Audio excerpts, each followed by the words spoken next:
Hi, boys and girls. Mrs. Sadowski here, and I am so excited. We are starting my favorite novel study portion of the year. And guess what? It happens to be one of Mr. Ford's and Mrs. Jansen's favorites, too. It is time for the California Gold Rush. And with that, we're going to be using two different novels. The first novel is a nonfiction novel, and it's a What Was the Gold Rush? You have seen and probably read a lot of the Who Was, What Was books. This one is perfect for fourth grade. So it's extremely readable, and that's good because this book you're going to be reading on your own. That's right, boys and girls. We're expecting you to do some reading on your own at a fourth grade level. There will be assignments with this book, and we're going to be asking you just some general questions about what you read.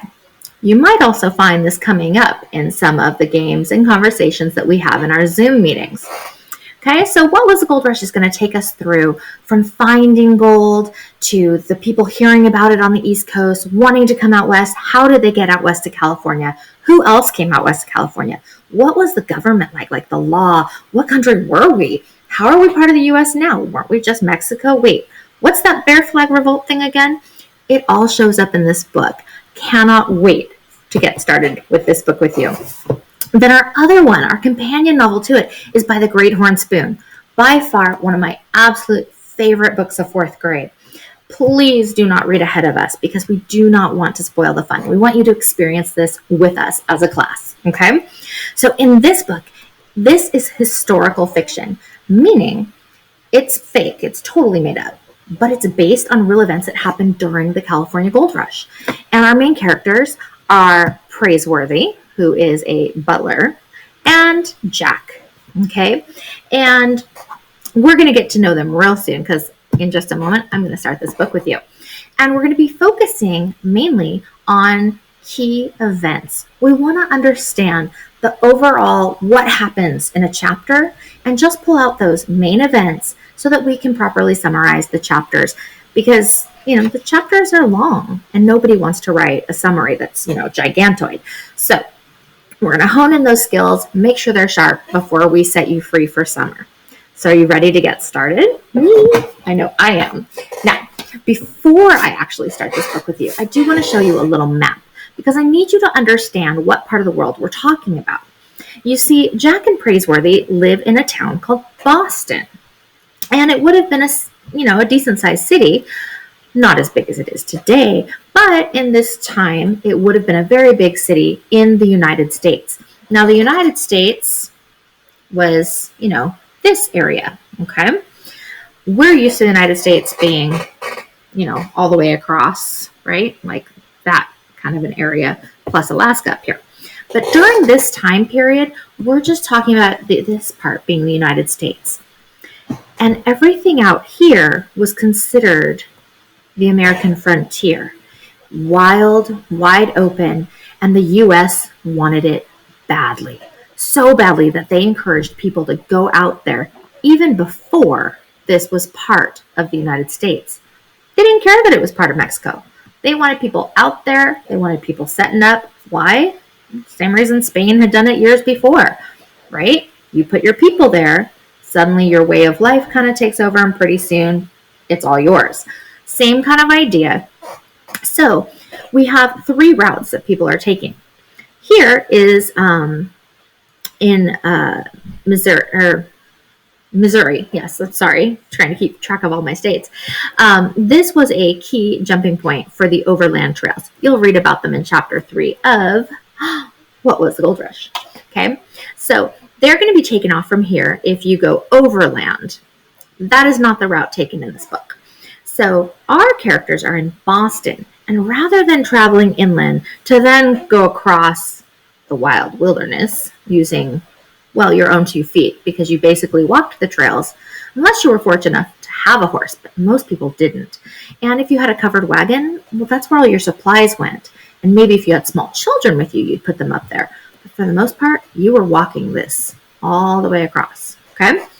And there's those things called the Rocky Mountains in the middle, and then the Sierra Nevadas. And don't go too far south, desert down there. Anyways, back to our friends in Boston.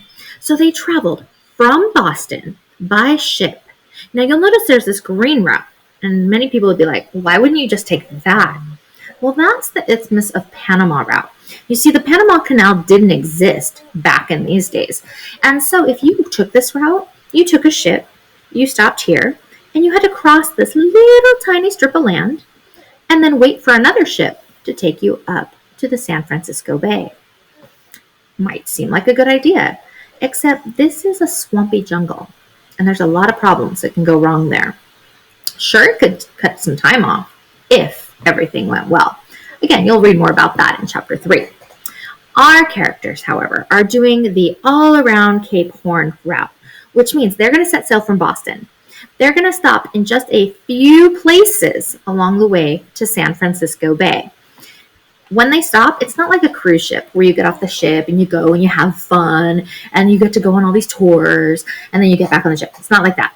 When they stop, it's simply to refuel, get fresh water, get some fresh foods, and then off they go again. Okay? So they're going to travel down. Now notice, we're up here, North America. We're above the equator. Okay? It's going to be cold when we start out on this journey.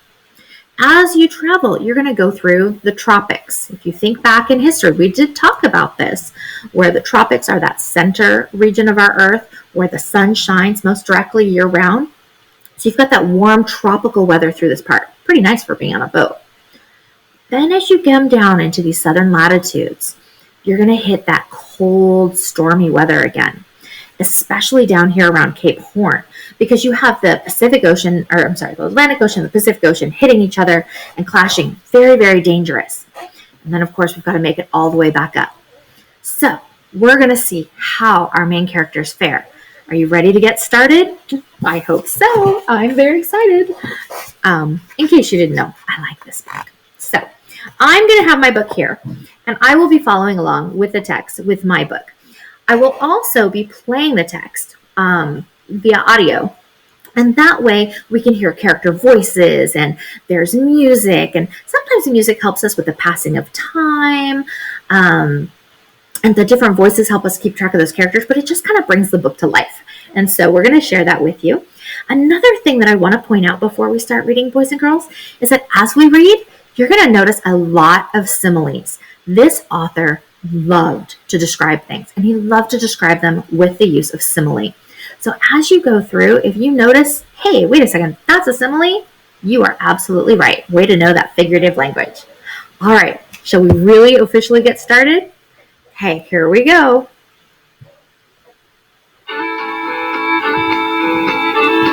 Cast Audio presents By the Great Horn Spoon by Sid Fleischman. 1. The Stowaways. A sailing ship with 2 great side wheels went splashing out of Boston Harbor on a voyage around the Horn to San Francisco. Below decks, in the creaking darkness of her cargo hold, there sat 18 barrels of potatoes. Inside 2 barrels, side by side, there squatted 2 stowaways.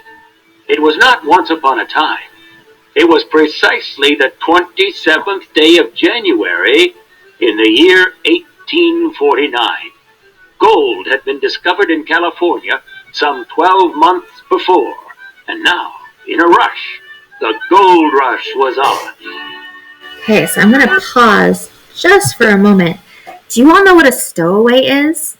If you don't, it's kind of a key concept for this particular chapter. This might give you a little hint right here. Do you notice that they're hiding in barrels? A stowaway is someone who sneaks aboard a ship without paying. So we begin with 2 stowaways hiding in these barrels, and we'll find out why in just a bit. The good ship Lady Wilma, overcrowded and heavy in the water with cargo, thrashed her way to the sea. Her paddle wheels churned and her smokestacks stained the frozen winter sky like ink. She was bound for the gold fields with 183 passengers, not counting the stowaways. Hundreds of gold seekers had been left at the dock, clamoring for passage. The California fever was sweeping through the cities and towns and villages like a heady wind. Men were buying picks and shovels and trying to get from the East Coast to the west, as soon as possible and all at once. On the second day at sea, just after dawn, the lid rose silently off a potato barrel. Cautiously, a man raised his eyes above the rim of the barrel to look about. Slowly, he unfolded his long arms and legs. Then he stood, an elegant gentleman in a black broadcloth coat. He would be the first to admit that being folded up in a barrel, with a bowler hat balanced on his knees, was not the most comfortable way to travel.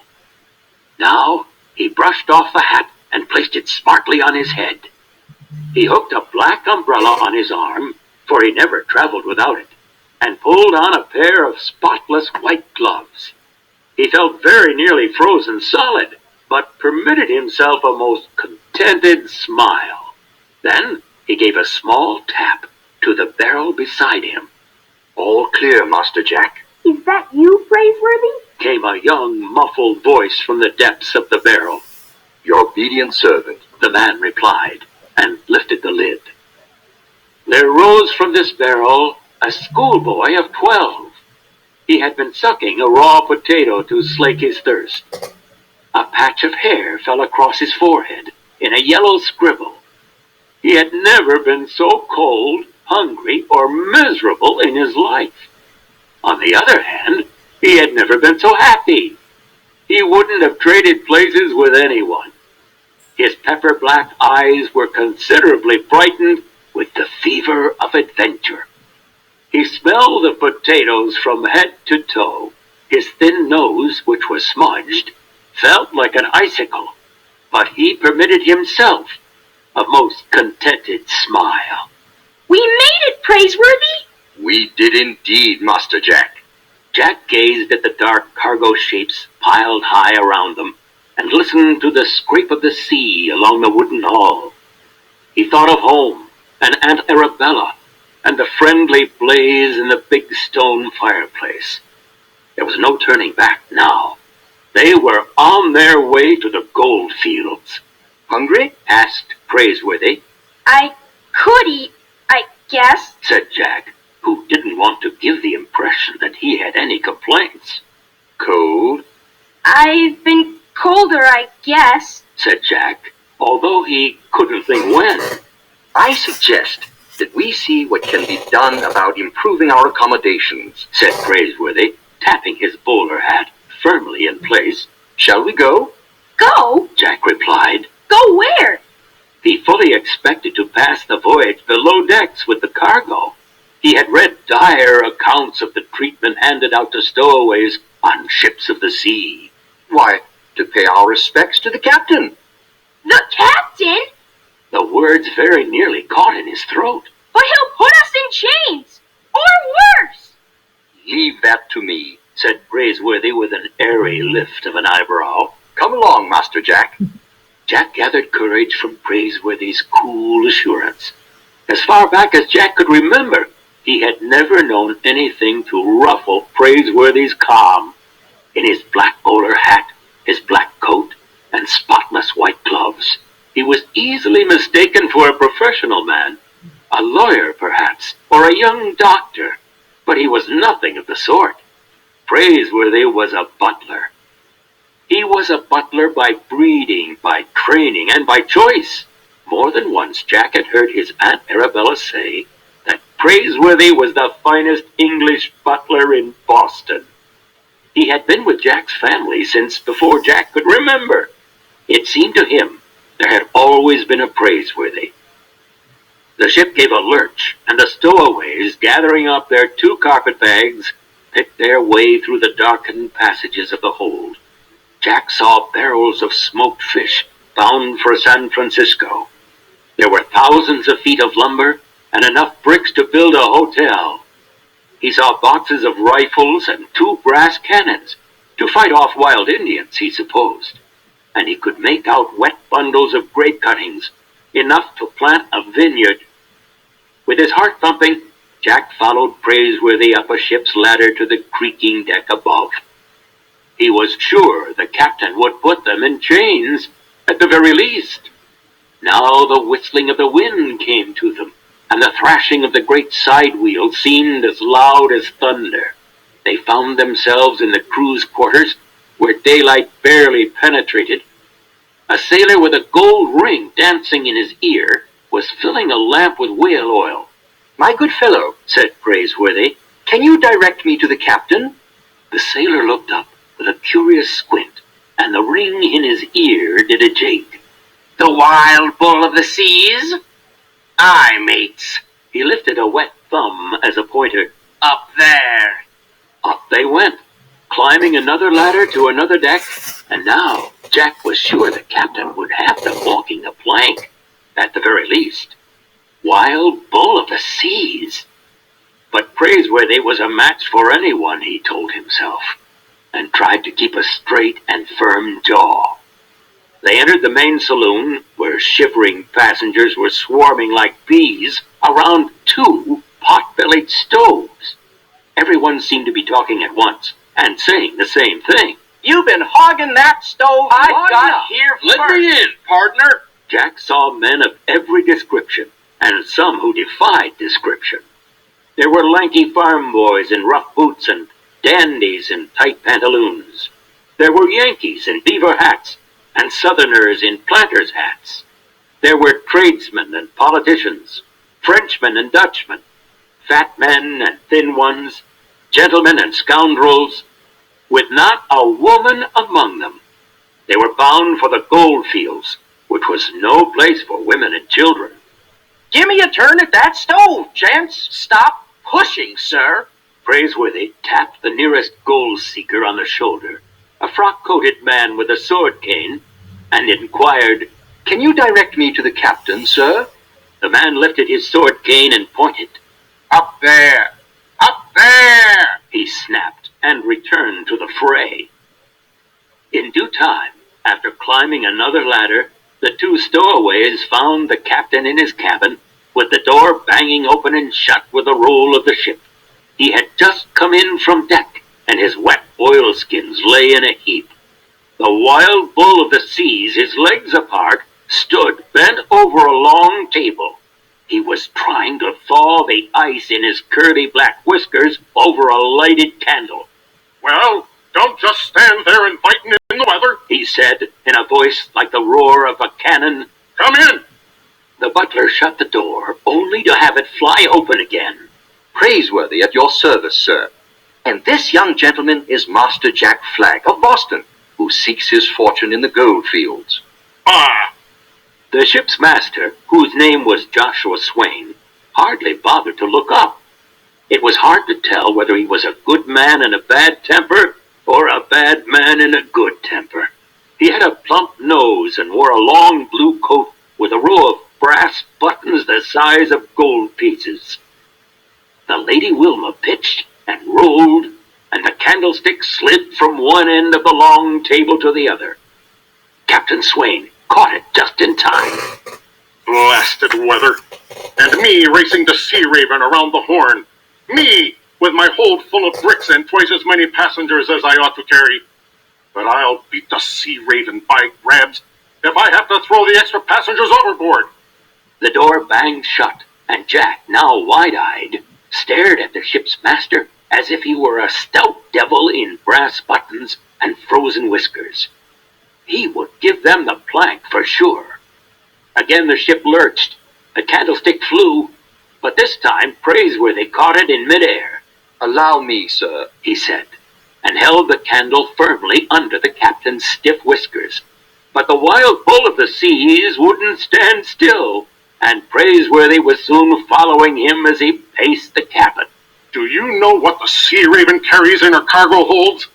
Miner's boots and flannel shirts and mosquito netting. Mosquito netting! She's so light in the water her keel is hardly damp." Then he stopped to thaw his beard over the flame, and the roar went out of his voice. "Ah," he sighed, and in another moment a smile appeared in the weathered creases of his eyes. "That's better. Now then, gentlemen, what can I do for you?"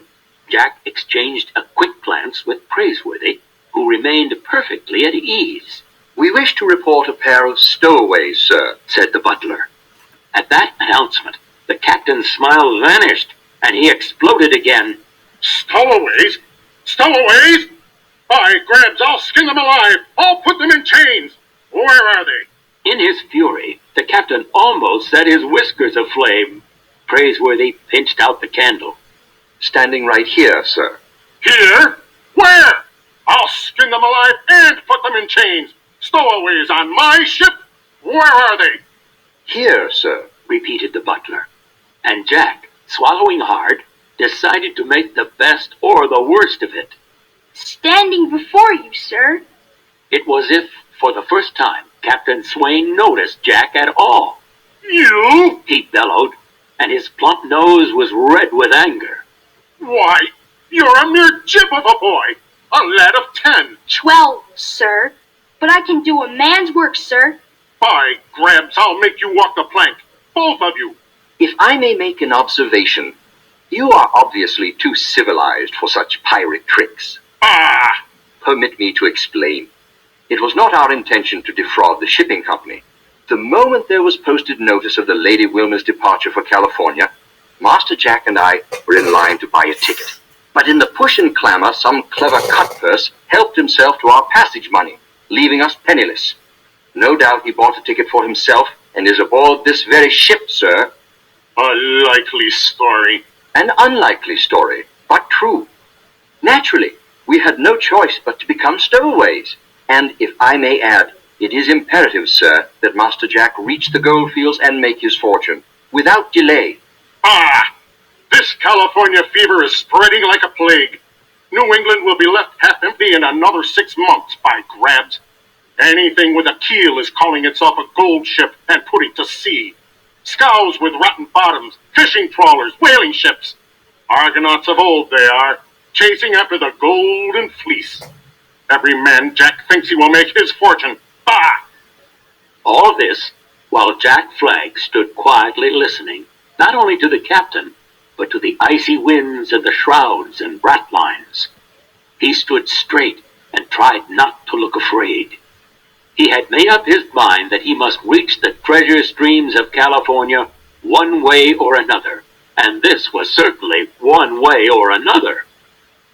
He refused to give in to a lurking homesickness, but he found himself thinking of his 2 younger sisters, Constance and Sarah, left behind in Boston with Aunt Arabella.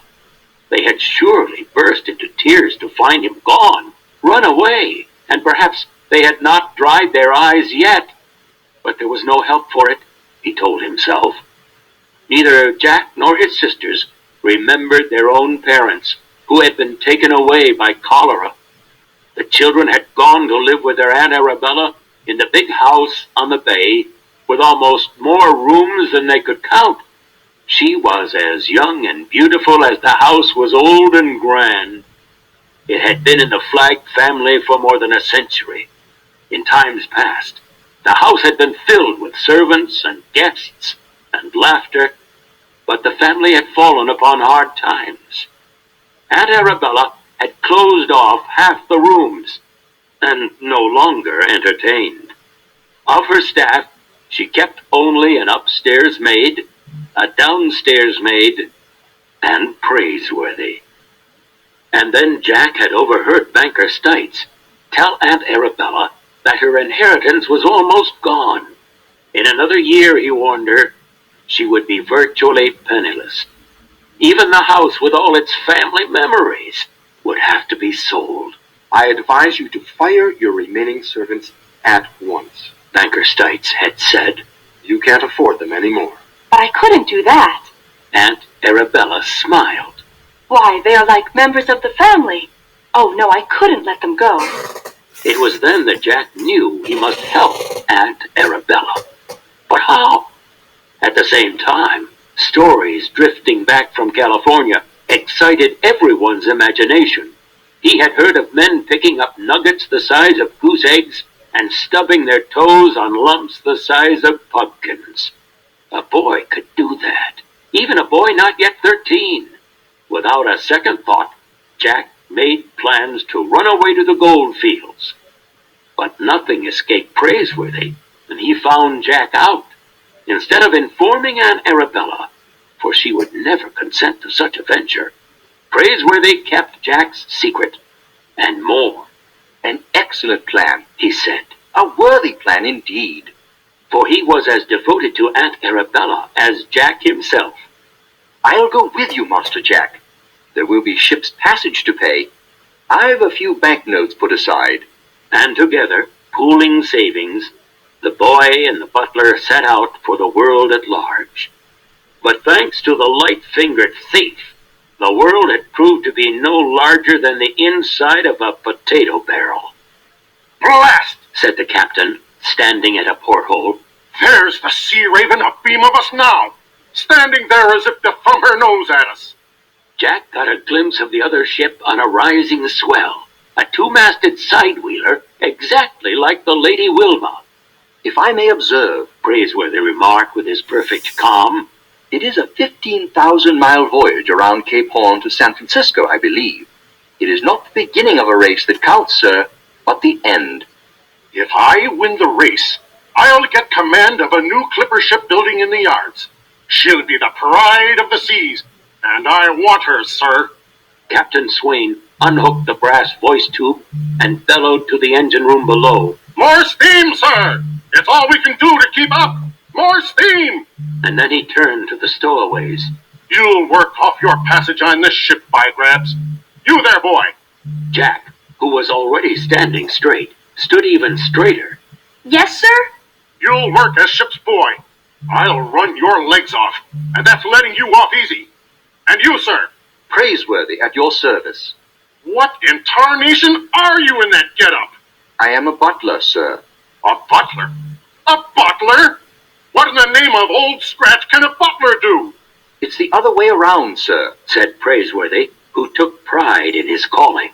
There's nothing a butler cannot do. I open doors. I close doors. I announce that dinner is served. I supervise the staff and captain the household, much as you do this ship, sir. A most exacting job, if I may say so. Bah! Aunt Arabella says he's the best there is. She says there's no problem too big for Praiseworthy. Silence, boy! A butler, are you? By grabs, I know where there's a door you can open. The furnace door! And you can shovel in fuel. To the coal bunkers with you, butler! Now out of my sight, before I change my mind and put you both in chains. Sir, Said Jack, trembling inwardly. I don't care to be ship's boy. What? If Praiseworthy is going to the coal bunkers, I'll shovel coal too. Jack met Praiseworthy's glance, but only for a moment. We're partners, sir. Either send me to the coal bunkers or He gulped. put me in chains. The wild bull of the seas was struck, absolutely speechless. Don't pay any attention to Master Jack. Said Praiseworthy quickly. The boy is lightheaded from sheer hunger. He hasn't eaten since yesterday, and he doesn't know what he's saying. Yes, I do. You told me yourself we'd stick together, through thick and thin. By this time, the captain had recovered his voice, and a smile lurked in his eye.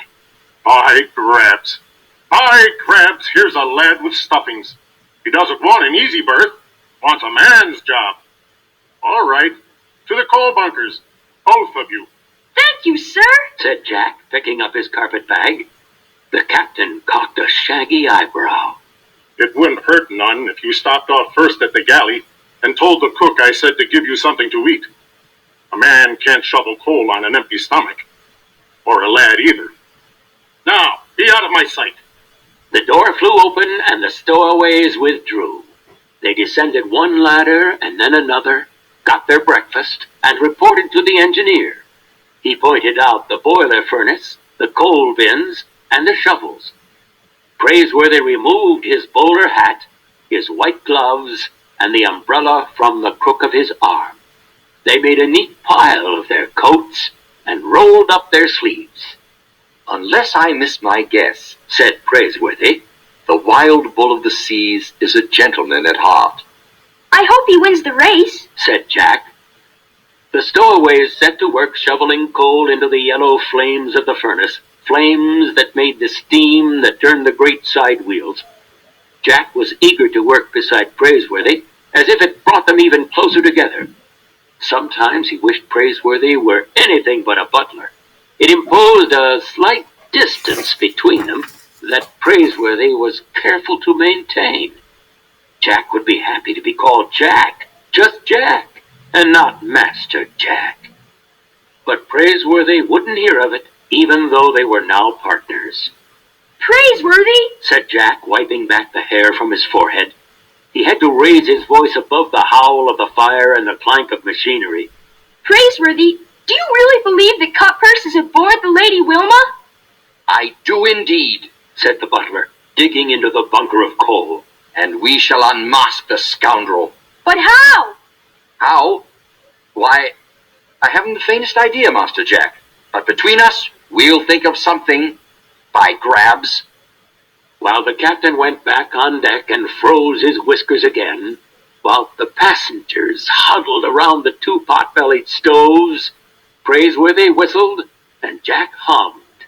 They alone of the gold seekers aboard the Lady Wilma had a roaring fire to warm them as the side-wheeler went splashing through the sleet and the wind and the sea. Alrighty, so there we have chapter 1. So, are you a little interested now, boys and girls?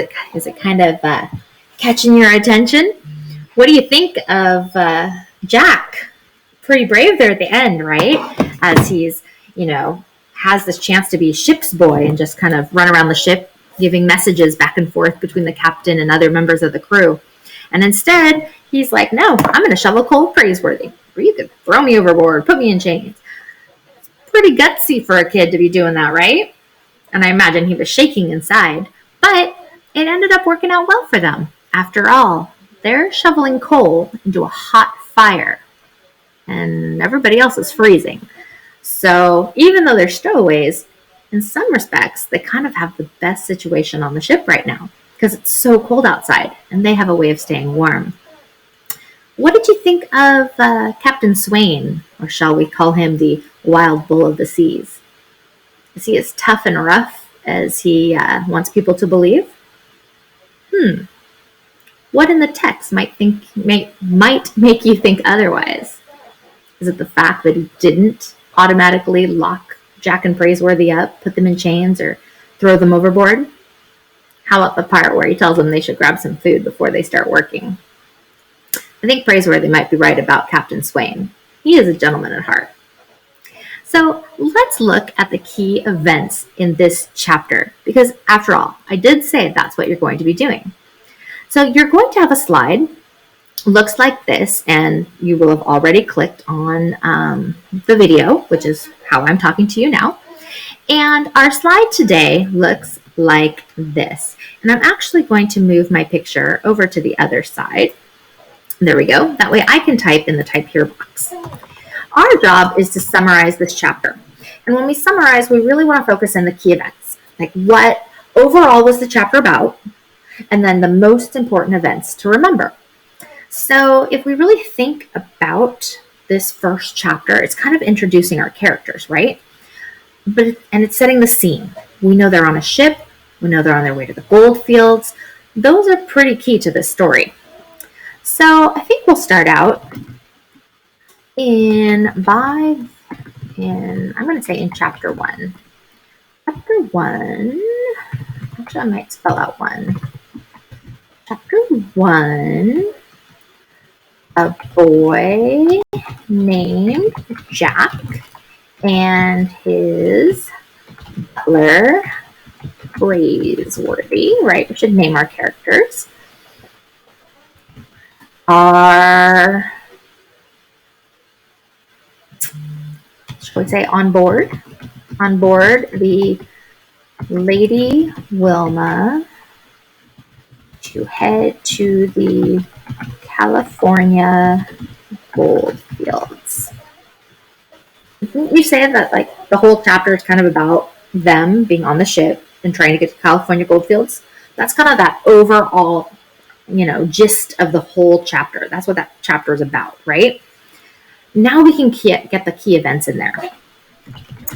They had to stow away on the ship because someone stole their money when they went to buy their tickets, right? Their original plan wasn't to be stowaways. Their original plan was to buy the tickets, get on the ship, and, do their thing. But somebody stole their money, so they had to stow away. Perhaps we should mention they turned themselves in. That says a lot about their character. They turn themselves in to Captain Swain, and he tells them they will need to, I think he said, work off their passage, right? Passage by shoveling coal into the, I'll just say shoveling coal, to help the ship move. His ship is in a race. That's going to be important, right? Because he's going to have them shoveling the coal. Why does he want more people to shovel coal? Because he's in a race. He wants to win a race, right? And they're trying to get to Goldfields as fast as they can. So this race thing is going to be part of the important part of this beginning of the book. So the ship's in a race to get to the Goldfields,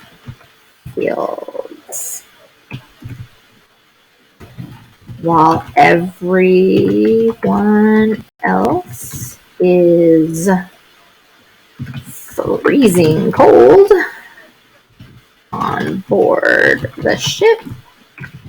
Jack and Praiseworthy are warm with the fire in the cold bunkers. Ta-da! Okay, so now we have one paragraph summary. That chapter was 16 pages long. Okay, so we took 16 pages and we just condensed it down to a single paragraph. So again, our first sentence in chapter 1, a boy named Jack and his butler Praiseworthy are on board the Lady Wilma to head to the California goldfields. That's the overarching, what was the chapter about? Our key details.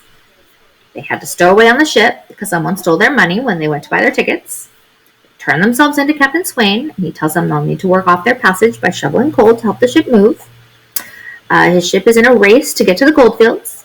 While everyone else is freezing cold on board the ship, Jack and Praiseworthy are warm with fire in the coal bunkers. I feel like I might be forgetting something, although I don't have much space. Of course. Why are they going to the goldfields, and why are they in a rush to get there? So let's see. I think I'll put that before I talk about them stowing away. They need to strike it rich to save Aunt Arabella's house, right? Because Aunt Arabella is going broke and she's about to lose the family home. Okay, now I have all the key things in there. Because it is important. They've got to get money to save Aunt Arabella. We can't forget that Jack's aunt and his two little sisters are still in Boston. Okay? Praiseworthy, their loyal servant, has helped him to sneak out, to get on the ship, to go to the goldfields. Their grand plan, strike it rich, and get back. What you're going to find is what most people wanted to do during the gold rush. Most people didn't plan on staying in California. They wanted to get out, get rich, and get home, or send the money back home while they stayed. It didn't work out that way for everybody, but that'll come later. All right, so now that the summary is done, we need a picture. So I'm going to go to Insert, I'm going to go Image, and I'm going to search the web. And, they're on a ship. They were stowed away in potato barrels. Might be kind of cool if I could find some pictures of somebody stowing away. Might also be really cool if I could find a ship. So maybe I'll look up Gold Rush ships.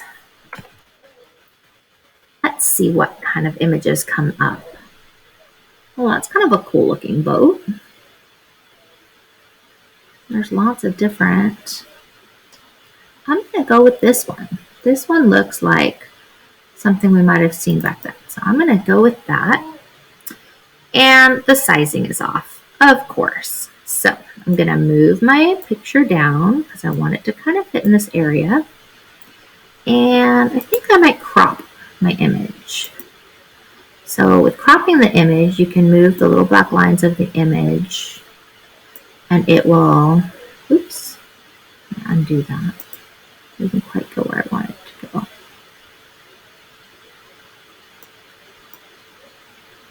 Sorry, as I try to grab my crop image, I need to be able to see. Oops. Sorry, boys and girls. What's messing me up is me. I'm in the way. All right, now I can crop this image. So again, I'll right click, there we go. I think I just want the one, oops, that is not what I meant to do. When cropping the image, you want to move the little black line, not the blue. There we go. Now I've got it moving the way I want. Okay, so I'm going to bring this image down. And is it going to fit perfectly in there? Nope.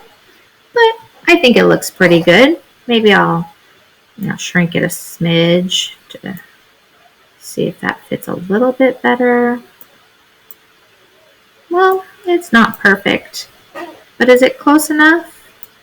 Yes, it is close enough. So I'm going to go with that for my picture. So now, as you can see, we have our chapter summary, we have our image, boom, this would be done. Okay, so that's how this works. And I'm going to leave this in here so that when you click on this lesson, you will see that this is done and you'll have this as an example to use. All right. So way to go, boys and girls. You've finished our first lesson in By the Great Horn Spoon. Your work today was simply to watch this video, get interested in the story, watch how I expect and Mr. Ford and Mrs. Jansen all expect you to do your summaries, and then make sure you click turned in when you're done watching. All right. We'll see you tomorrow. There's going to be more work then. All right. Bye, boys and girls.